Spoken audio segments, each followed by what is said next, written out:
जय भारत। आप देख रहे हैं आपका अपना channel A1 Tohana. A1 Tohana Tohana शहर की बात करें या अन्य क्षेत्रों की बात करें, सामाजिक मुद्दों की बात करें, धार्मिक मुद्दों की बात करें, राजनीतिक चर्चाओं की बात करें, तो हर खबर आप तक पहुंचाने के लिए हमेशा प्रयासरत है। मैं आज एक विशेष मुद्दे के साथ जुड़ा हूं। काफ़ी समय हो चुका है बच्चों को सुबह स्कूल की बसों का इंतज़ार करते हुए देखते हुए। काफ़ी समय हो चुका है माता पिता को अपने बच्चों को उठाते हुए देखते हुए कि वो स्कूल के लिए तैयार हो जाएं। आंखें तरस चुकी हैं हर माँ बाप की कि उनका बच्चा आखिर स्कूल कब जाएगा। लॉकडाउन हुआ कोविड के कारण, लेकिन अब लॉकडाउन खोल दिया गया। सिर्फ और सिर्फ लॉकडाउन है तो आज के समय के अंदर स्कूलों के लिए लॉकडाउन है। जिम खोल दिए गए, मॉल खोल दिए गए, सिनेमा खोल दिए गए, बाजार खोल दिए गए। हालांकि इसके साथ साथ कार्यक्रमों की बात करूं तो राजनीतिक, धार्मिक, अन्य तरह के कार्यक्रमों में हजारों सैकड़ों लोग जो है पहुंच रहे हैं। सरकार कहती है कि कोविड के नियमों का पालन करवाया जाए। कोविड के नियमों का पालन किस तरह है वो सब जानते हैं, लेकिन स्कूल वालों की इस वक्त की क्या दशा है, बच्चों की क्या दशा बन चुकी है। बच्चे नहर पे नहाए तो कोई बात नहीं, अगर बच्चा स्कूल के अंदर पढ़ना चला जाए तो वहां पर रेड पड़ जाती है जनाब। रेड पड़ने का मतलब है कि सरकार अब जो है शिक्षा की बात करूं, शिक्षा एक ऐसा हथियार है जिसके दम पर जो है पूरी दुनिया को एक बच्चा जो है जीत सकता है। मेरे साथ शिक्षा के वो जो है शिक्षाविद मौजूद हैं जो टोहाना क्षेत्र को अनेक चमकते सितारे दे चुके हैं, जो आज टोहाना में विभिन्न पदों पर अपनी सेवाएं दे रहे हैं। लेकिन 2 सालों से बच्चों की शिक्षा किस तरह प्रभावित हुई, एक सबसे बड़ा सवाल बन गया है। तो हरियाणा प्रदेश के लिए, टोहाना के लिए मेरे साथ बलदेव सैनी जी मौजूद हैं। नमस्कार सर। सबसे पहले तो मैं आपसे ये कहूँगा कि पिछले दिनों एक मामला आया, बच्चे चोरी हो गए कि ऐसा लगा कि अपहरण हो गया, बच्चों का ये हो गया, लेकिन वो मामला कुछ और निकला कि बच्चे चोरी हो गए। आपके विभाग ने ही स्कूलों से बच्चे गायब कर दिए और सरकारी स्कूलों में बच्चों की अनुमति के बिना स्कूल में डाल दिए। क्या मामला है? इस पर आपने ये कहा कि बच्चे चोरी हो गए, चोर बताया आपने अफसरों को, लेकिन अफसरों को कोई रिएक्शन नहीं। क्या अफसर वास्तव में चोर हो गए? जोनी जी, पहले तो मैं A1 टोहाना का बहुत बहुत आभार प्रकट करता हूँ कि आप शिक्षा जैसे मामले को लेकर आ जाए हो। और आपने भी एक बात कही कि शिक्षा वो हथियार है जिसको हम सारी दुनिया को बदल सकते हैं। निसंदेह स्कूलों के अंदर वो धन है, बैंक का धन तो हमारे काम आया ना आए, लेकिन जो स्कूल में धन है वो राष्ट्र के निर्माण में सर्वोत्तम है। आप भी स्कूल गए, मैं आपसे एक छोटे से क्वेश्चन करूंगा मैं आपके माध्यम से, ताकि आप जाकर लोगों से कर सके, प्रशासनिक अधिकारियों से कर सकें। मुझे ये बताइए, कौन सा ऑफिस है या कौन सा नेता है जो सुबह उठकर राष्ट्रगान बोलता हो?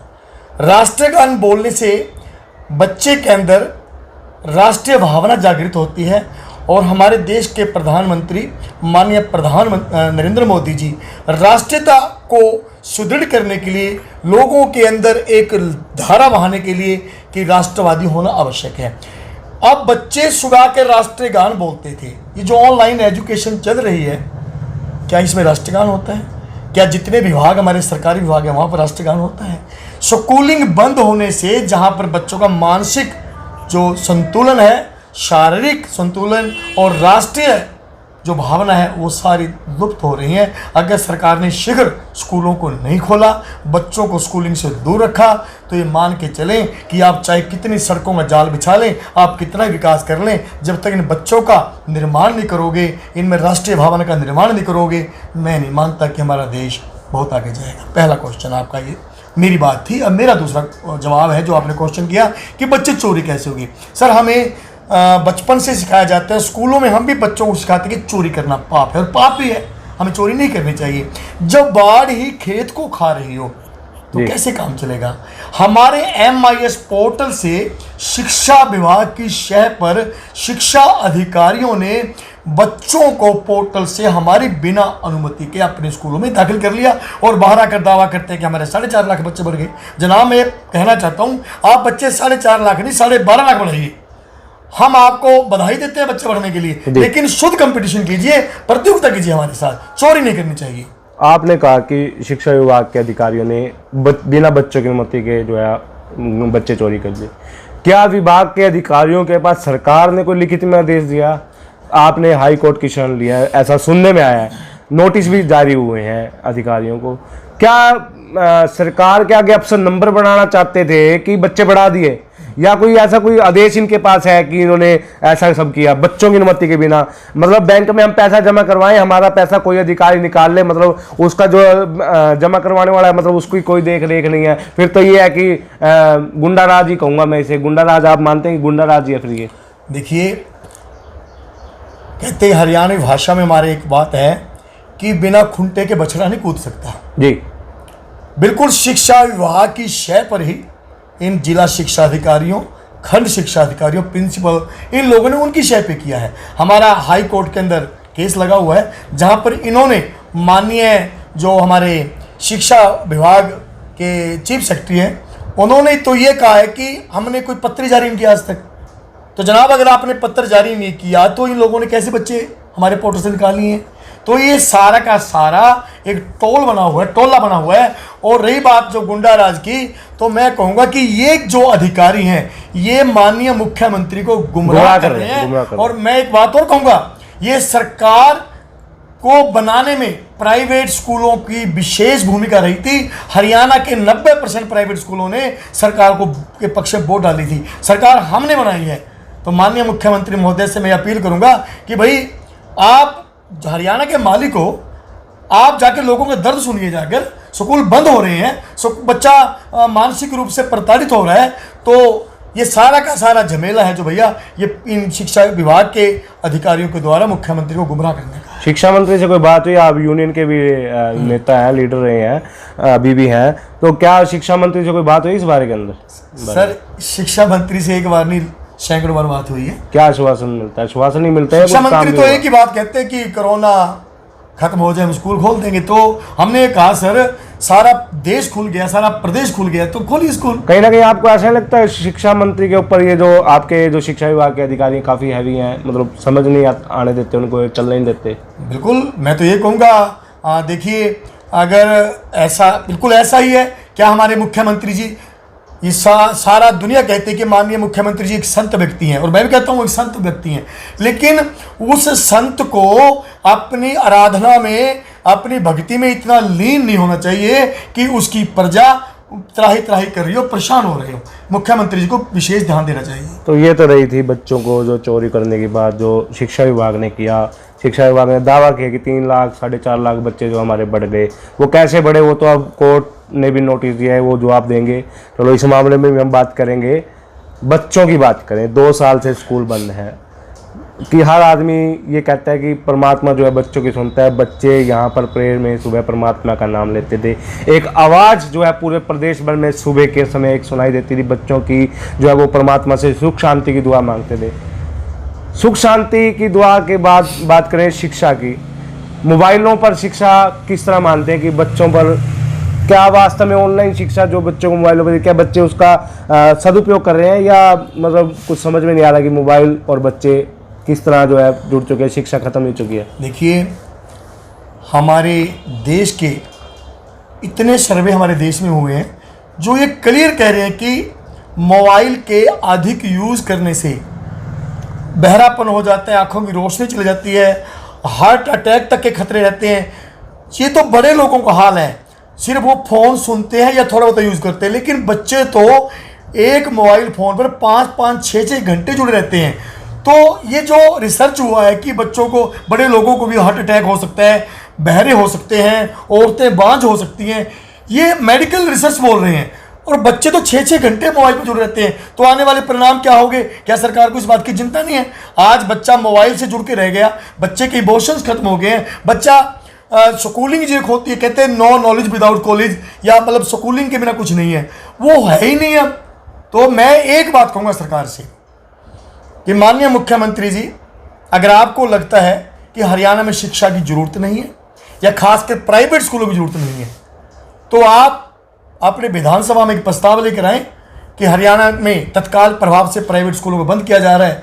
ये स्कूल बंद कर दीजिए, या फिर हमारी सुनवाई कीजिए, हमारे लिए अलग से शिक्षा विभाग बना दीजिए, हमारे लिए अलग से डीओ बना दीजिए, हमारे लिए अलग से बीओ बना दीजिए। मैं तो ये भी कहता हूँ कि एक मंत्री, क्योंकि ये जो मंत्री जी हमारे शिक्षा मंत्री जी है, मुझे तो लगता नहीं कि हमारे को लेकर सीरियस है। एक मंत्री भी हमारे लिए अलग बना दीजिए प्राइवेट स्कूलों के लिए, ताकि हम अपनी बात को रो तो सके, कह तो सके। कोई भी सुनवाई मुझे तो ऐसा लगता है कि प्राइवेट स्कूलों को खोलने का या स्कूलों को खोलने का पेज तो फाड़ कर एक तरफ घेरी दिया है।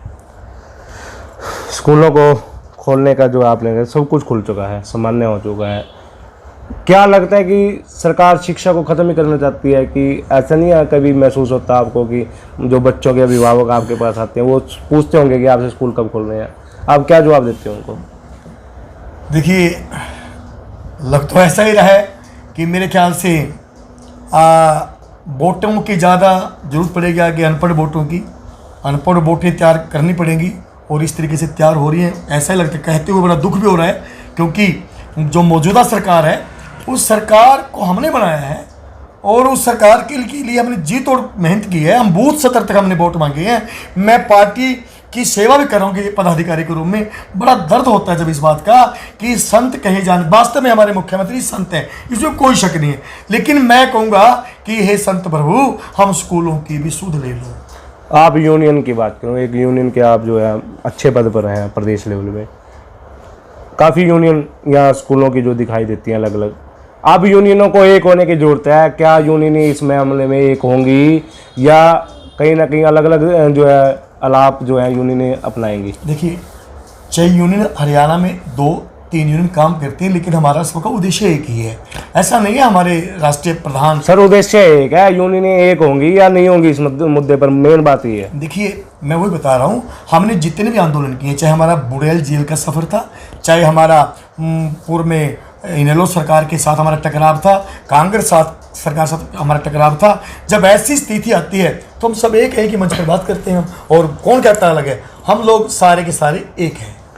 तो देखा आपने कि स्कूल के जो संचालक हैं, शिक्षाविद हैं, जिन्होंने अनेक चमकते सितारे जो हैं हमारे टोहाना क्षेत्र को दिए, वो काफ़ी परेशान दिखाई दे रहे हैं कि आखिर सरकार शिक्षा को ख़त्म क्यों करना चाहती है। 2 साल से स्कूल बंद पड़े हैं, काफ़ी परेशान जो दिखाई दे रहे हैं। मेरे साथ वहीं धर्मपाल सैनी जी मौजूद हैं, एसएस स्कूल के संचालक हैं, और गौवंशों की सेवा की बात करें, सामाजिक कार्यों की बात करें तो अग्रणीय रहते हैं। इनसे भी हम बात करते हैं। धर्मपाल जी नमस्कार, आपका स्वागत है। सर, विदेशों में शिक्षा की बात करें तो शिक्षक को एक मैं यूं कहूँ कि राष्ट्रपति और राज्यपाल के बराबर जो है माना जाता है, वहाँ पर उनकी जो इज्जत है वो, लेकिन यहाँ सरकार शिक्षकों की, स्कूल संचालकों की सुन नहीं रही है। क्या कारण मानते हैं? देखिए, आपने सही क्वेश्चन पूछा कि सरकार, मैं तो ये कहूँगा बड़ी दुख की बात है कि सरकार एजुकेशन के प्रति चिंतित नहीं है।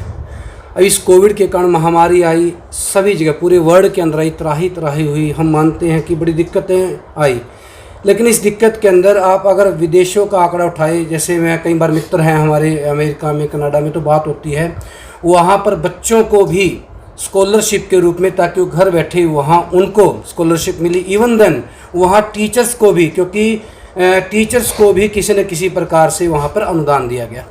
मैं भारत की बात करूँ तो आप देखिए, पिछले 1.5 से 2 सालों में एक आप आंकड़ा जुटाए। मैं अपने टोहाना से बात करूँगा कि एक छोटा सा शहर है टोहाना, लगभग 50 के आसपास सर इसके अंदर स्कूल हैं।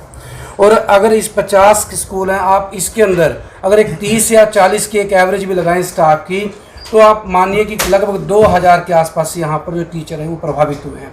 उनका रोजगार, मैं तो कहूँगा छिनने की बात है, वो घर पर बैठे हैं, क्योंकि एक बजट स्कूल, स्टेट बोर्ड के जो स्कूल्स हैं बजट स्कूल्स हैं कोई, तो इन स्कूल्स के अंदर इतना है कि जो अपना हैंड टू माउथ का ऐसा कोई सिस्टम नहीं है कि कोई लाखों की फीस आती हो। तो वो जो शिक्षक उसमें पढ़ा रहे थे, आज घर पर बैठे, उन्होंने अपने काम व्यवसाय चेंज कर ली। करे क्या, एक शिक्षक के लिए इससे ज़्यादा पीड़ा की क्या बात होगी कि कोई कारपेंटर बना है। शिक्षक के साथ साथ ड्राइवर की बात करें, ड्राइवर है, कर्मचारियों की बहुत सर इसके इर्द गिर्द में वही एक एवरेज मैंने बताई आपको कि 40 के आसपास का स्टाफ, टीचिंग और नॉन टीचिंग, कि आज उन्होंने अपने पेशा बदलना पड़ा। और दूसरा, जितने भी बजट स्कूल्स थे, कितना बर्डन है उनके पास। आज चाहे लोन की बात करें, बसेस का लोन है, या फिर उसका जो कितने बिजली के बिल हैं, ये कहाँ से मान लो जो खर्चा कहाँ से पूरा होगा। सरकार को हम तो बार बार कहते हैं भी सरकार शिक्षा को लेकर चिंतित होना बड़ा ज़रूरी है, क्योंकि ये जो बच्चे इन स्कूल्स के अंदर पढ़ रहे हैं ये राष्ट्र के निर्माता हैं। अगर शिक्षा के प्रति सरकार चिंतित नहीं होगी तो आने वाला जो भारत का भविष्य वो अंधकार में ही होगा। तो सुसाइड की बात करूं, अनेक जगह पे जो है स्कूल संचालकों में सुसाइड के समाचार भी आ रहे हैं। पंजाब की बात करूं, हरियाणा की बात करूं, तो सुसाइड क्यों किए जा रहे हैं? क्या कारण है कि स्कूल संचालक सुसाइड कर रहे हैं? जो शिक्षक जो बच्चों को एक वो कहते हैं कि हमें हर स्थिति में अनुकूल रहना चाहिए, वो सुसाइड कर रहा है, क्या कारण है? एक पीड़ देखिए, कोविड के कारण सारा का सारा जो अर्थव्यवस्था हमारी डगमगा गई, लेकिन इसके अंदर धैर्य शिक्षकों ने जहाँ तक हो सका एक धैर्य रखने की कोशिश की, लेकिन कब तक रखा जाता? सरकार ने इस तरफ कोई शिक्षा एजुकेशन की तरफ कोई ध्यान नहीं दिया। जब सरकार गरीबों को राशन दे सकती है या कोई और अन्य फैसिलिटीज़ दे सकती है, तो शिक्षा के जो शिक्षक हैं उनको भी किसी न किसी प्रकार से स्कूल्स को, जो बजट स्कूल चल रही हैं, एक अहम योगदान है। अगर कहते हैं गवर्नमेंट के पैरेलल जितनी अगर उनमें संख्या तो उसके ज़्यादा ही मैं कहूँगा कि प्राइवेट स्कूल्स के अंदर बच्चे पढ़ते हैं, उसकी तरफ उनके स्कूल जो संचालक हैं, जो उनके पढ़ने वाले टीचर हैं, उसकी तरफ किसी प्रकार का कोई ध्यान नहीं दिया। तो रोटी के लिए कहीं ना कहीं कुछ ना कुछ तो करेंगे। उन्हें बहुत कोशिश की अपने मान सम्मान को ठेस ना पहुँचे, अपने कार्य को बदलने की कोशिश की। कोई पेंट का काम कर रहा है, कोई किसी प्रकार से कोई मजदूरी का काम कर रहा है, तो लेकिन जब उसे लगा भी रास्ते बंद मालूम आ रहे हैं। हालांकि मैं इस रास्ते को अच्छा नहीं समझता, क्योंकि ये तो हमारे एक अध्यापक है और हम बच्चों को मालूम हौसला देते हैं, लीडर बनाने की बात करते हैं, तो नहीं करना चाहिए इस प्रकार का जो सुसाइड के मामले ऐसे। तो अब क्या मांग आप सरकार से करें? सरकार से एक ही बात हम मांग करते हैं कि आपने सारा सिस्टम धीरे धीरे करके ओपन कर दिया है। हम ये कहते कोविड है, हम नहीं कहते कभी भी कोविड नहीं है, गलत है, ये है, लेकिन अब जब सारा सिस्टम धीरे धीरे खुल रहा है, इवन देन हमारे जो मंदिर हैं वो खुल गए, तो इस शिक्षा के मंदिर के कपाट भी आप खोलें। ये बच्चे जो 5 से 10 साल का आप एक सर्वे करें, क्योंकि हमने अपने लेवल पे करवाया था। आज ये बच्चे मेंटली रूप से, इमोशनली कहूँगा, एजुकेशन अगर मैं सोशली कहूँगा, और इसके साथ साथ जो इनकी लर्निंग स्किल्स है उसमें धीरे धीरे जीरो होते जा रहे हैं। सर, बड़े बड़े देशों ने इस सिस्टम को नकार दिया। ये जो ऑनलाइन कंसेप्ट है, हम ये नहीं कहते गलत है, देखिए आने वाले समय के साथ हमें चलना पड़ेगा, लेकिन एक 10 साल का बच्चा, उसको हम किस प्रकार की एजुकेशन देना चाहते हैं? एक हायर मान लीजिए कोई 6th ऑनवर्ड कोई स्टूडेंट्स है या कोई कॉलेज का है, उसके लिए हम कहते हैं कि ये हमारे पास एक बहुत ही बढ़िया सिस्टम है कि हमने ऑनलाइन ऑफलाइन ब्लेंडेड अप्रोच को लिया। लेकिन आज जो ज़रूरत है, इन शिक्षा के मंदिरों को खोलने की ज़रूरत है। सरकार गाइडलाइन जारी करे, जिस भी प्रकार से वो कहे उसी प्रकार से स्कूल। प्रधानमंत्री नरेंद्र मोदी ये कहते हैं कि 2 गज की दूरी, अगर सरकार विभाग ऐसे नियम बनाए कि दूरी या नियमों का पालन करना, तो स्कूल तैयार है उसके लिए? सरकार कहती है कि 2 गज की दूरी, हम 2 नहीं, हम 6 गज की दूरी करेंगे, हम 8 गज की दूरी करेंगे। सरकार कहती है हमारे पास, मान लीजिए मेरे पास 200 बच्चे हैं, सरकार कहे कि आप 50 की रेशियो में बुलाएं, सुबह शाम बुलाएं, या फिर 2-1 जो ओड इवन के तरीके से बुलाएं। हर तरीके से सरकार के साथ चलने को हम तैयार हैं। लेकिन अगर किसी के, मैं अभिभावक को भी कहना चाहता हूं, आप अपने बच्चे का सर्वे कीजिए। आपको लगता है कि स्कूल संचालक को लेकर भी हम अपनी बात करें भी स्कूल खुलने चाहिए, बिल्कुल भी नहीं। आप एक सर्वे कीजिए कि आपका बच्चा 10 साल से बिलो की बात कर रहा हूँ मैं, कि कितने समय तक आप वो मोबाइल के ऊपर रहता है, और उसकी लर्निंग स्किल का, उसकी राइटिंग स्किल का, मेमोराइज कितना कर पा रहा है, उसकी कितनी कौन सी स्किल डेवलप हुई है, आप पाएंगे कि जीरो है। आपके बच्चे को स्कूलिंग की ज़रूरत है। ये पूरे वर्ल्ड ने माना है कि 10 साल तक का जो बच्चा है, एक सर्वे के अंदर आया था, वो स्कूलिंग के अंदर ही बच्चे का डेवलपमेंट होगा। इस प्रकार का जो कंसेप्ट है कारगर नहीं है बच्चों के लिए। तो सुना आपने स्कूल के शिक्षकों का दर्द की, आखिर स्कूल के संचालकों का क्या दर्द है? इनका दर्द है कि जो बच्चे शिक्षा को प्राप्त नहीं कर पा रहे हैं, 2 साल से घर पर बैठे हैं, कि कहीं वो जो है अब शिक्षा उनके मन में किस तरह आ रही है कि वो कहीं शिक्षा से दूर ही ना हो जाए। बिल्कुल इनका ये कहना है कि सरकार कितने भी नियम बना दे, स्कूल खोले, वे हर नियमों का पालन करने के लिए तैयार हैं। माता पिता ये ना सोचें कि उनकी फीस बच रही है, अपने बच्चों को घर पर बिठा रखा है। माता पिता अब ये सरकार से मांग जरूर करें कि उनके बच्चे अब स्कूल में जाएं। क्यों जाएं? क्योंकि जो माता पिता के सपने हैं कि उनका बच्चा डॉक्टर बने, इंजीनियर बने, पुलिस में जाए, नेवी में जाए, डिफेंस के क्षेत्र में जाए, वो घर बैठे कभी नहीं जा पाएगा, उसे स्कूल के अंदर आना होगा। क्योंकि हर माँ बाप मोबाइल पे अपने बच्चे पर नज़र नहीं रख सकता। स्कूल ही एक ऐसी नींव है, स्कूल ही एक ऐसा क्षेत्र है जो बच्चे की नींव को मजबूत कर सकती है। तो हम भी A1 टोहाना TBN जो है इस जो है मुहिम को तेज करेगा कि सरकार जल्द ही जो है अन्य जैसे स्कूल के स्लिमों की बात करें, मॉल की बात करें, बाजारों की बात करें, सब कुछ खोल दिए गए, उसी तर्ज पर जो है सरकार नियम बनाकर स्कूलों को भी खोले। आप भी इस मुहिम में जुड़े और अपने बच्चों को स्कूल भेजने के लिए सरकार से जो है मांग करें। मिलेंगे फिर एक नई वीडियो के साथ। जय हिंद, जय भारत।